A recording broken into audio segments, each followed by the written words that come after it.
എൻ്റെ പേര് മോസ്മി രാജീവ്. ഞാൻ പുതുവൈപ്പിൽ നിന്ന് വരുന്നു.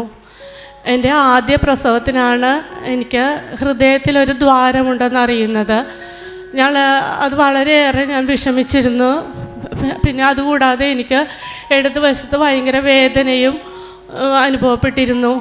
അപ്പോൾ എൻ്റെ വീടിനടുത്തുള്ള ഒരു വിശ്വാസിയായ ഒരു ചേച്ചി എനിക്ക് കൃപാസന പത്രം കൊണ്ടുവന്ന് തന്നു. ഞാനൊരു ഹൈന്ദവ സമുദായത്തിൽ നിന്നാണ് വരുന്നത്. ഞാനത് വിശ്വാസത്തോടെ എൻ്റെ ഹൃദയഭാഗത്ത് വെച്ച് ഞാൻ ദൈവവചനം ഞാൻ നിത്യമായി പ്രാർത്ഥിച്ചു. അതിൻ്റെ ഫലമായി കഴിഞ്ഞ വെക്കേഷൻ സമയത്ത് എൻ്റെ ഹൃദയത്തിൻ്റെ ഓപ്പറേഷൻ പറഞ്ഞിരുന്നു. ഞാൻ പ്രാർത്ഥിച്ചതിന് ശേഷം ഇവിടെ വന്ന് സാക്ഷ്യം പറയാമെന്ന് നേർന്നിരുന്നു. അതിൻ്റെ ഫലമായി ഞാൻ വീണ്ടും എക്കോ എടുക്കാനായി ലിസി ആസ്പത്രിയിൽ ചെന്നപ്പോൾ അതിൽ ഹൃദയത്തിന് യാതൊരു കുഴപ്പമില്ലെന്ന് കണ്ടു.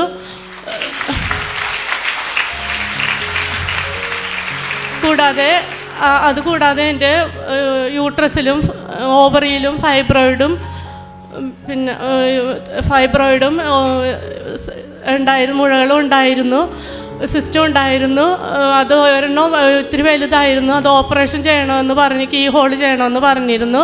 ഞാൻ പത്രം എൻ്റെ വയറിൽ വെച്ച് ഞാൻ ദൈവവചനം വിശ്വാസ പ്രമാണം വെച്ച് പ്രാർത്ഥിച്ചിരുന്നു. പക്ഷേ എൻ്റെ വീട്ടിൽ ആർക്കും ഇതിൽ വിശ്വാസം ഉണ്ടായിരുന്നില്ല. എൻ്റെ അമ്മയ്ക്ക് പോലും ഇതിൽ വിശ്വാസം ഉണ്ടായിരുന്നില്ല. അമ്മ എന്നെ നിരന്തരം വഴക്ക് പറയായിരുന്നു. നീ ഇതിലെപ്പോഴും ഇതിൽ തന്നെ വെച്ചുകൊണ്ടിരുന്നു കഴിഞ്ഞാൽ നമ്മുടെ വിശ്വാസത്തിൽ നീ ഇതൊന്നും ചെയ്യാത്തതെന്ന്. പക്ഷെ എനിക്ക് അമ്മേനോടൊരു ദേഷ്യം തോന്നില്ല. പക്ഷെ ഇപ്പം ഞാനിവിടെ വന്നിരിക്കുന്ന അമ്മയ്ക്കും കൂടി സാക്ഷ്യം പറയാനായിട്ടാണ്. അമ്മ പെട്ടെന്ന് ഞാൻ വീട്ടിലില്ലാത്ത സമയത്ത് എൻ്റെ വീടിൻ്റെ പുറകുവശത്ത് വീണു. അമ്മക്ക് നടക്കാൻ പോലും പറ്റാത്ത അവസ്ഥ. അമ്മ നിരങ്ങിയാണ് വീടിൻ്റെ അകത്ത് വന്നത്. തൊടയുടെ ഭാഗം ചതഞ്ഞ് തൂങ്ങി കിടന്നിരുന്നു. നടക്കാൻ പറ്റാത്ത അവസ്ഥ. ഞാൻ അമ്മേനെ കിടത്തി പത്രം വെച്ചിട്ട് അമ്മനെ പ്രാർത്ഥിക്കാൻ പറഞ്ഞു. രാത്രി 12 മണിയായിട്ടുണ്ടാവും. അമ്മയുടെ ശിരസിൽ ആരോ സ്പർശിക്കുന്നത് പോലെ അമ്മയ്ക്ക് അനുഭവപ്പെട്ടു. അതോടുകൂടി എൻ്റെ അമ്മ വലിയൊരു വിശ്വാസിയായി തീർന്നു. അമ്മ പറഞ്ഞു എനിക്ക് ഒരു കൊന്തം എനിക്ക് വേണമെന്ന് പറഞ്ഞു.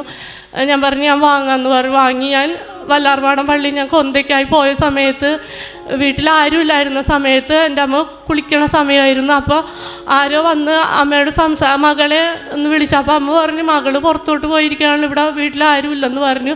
അമ്മേനോട് കുറേ നേരം സംസാരിച്ചെന്ന് പറഞ്ഞു. ആരാണെന്നൊന്ന് ചോദിച്ചിട്ടൊന്നും പറഞ്ഞില്ല. പക്ഷെ അമ്മ കുളി കഴിഞ്ഞ് എൻ്റെ അമ്മക്ക് സ്ട്രോക്ക് വന്നിട്ടുള്ളതാണ്. അമ്മ സാവധാനം കുളി കഴിഞ്ഞ് പുറത്ത് വന്ന് നോക്കിയപ്പോൾ ആരെയും കണ്ടില്ല. ഞാൻ ഇന്നും വിശ്വസിക്കുന്നു അത് വേറെ ആരുമല്ല, പരിശുദ്ധ അമ്മ തന്നെയാണ് എൻ്റെ വീട്ടിൽ വന്നതെന്ന് ഞാൻ വിശ്വസിക്കുന്നു. പിന്നെ എൻ്റെ പരിശുദ്ധ അമ്മയ്ക്കും തിരുക്കുമാരനും കോടി നന്ദി ഞാനിവിടെ പറയുന്നു.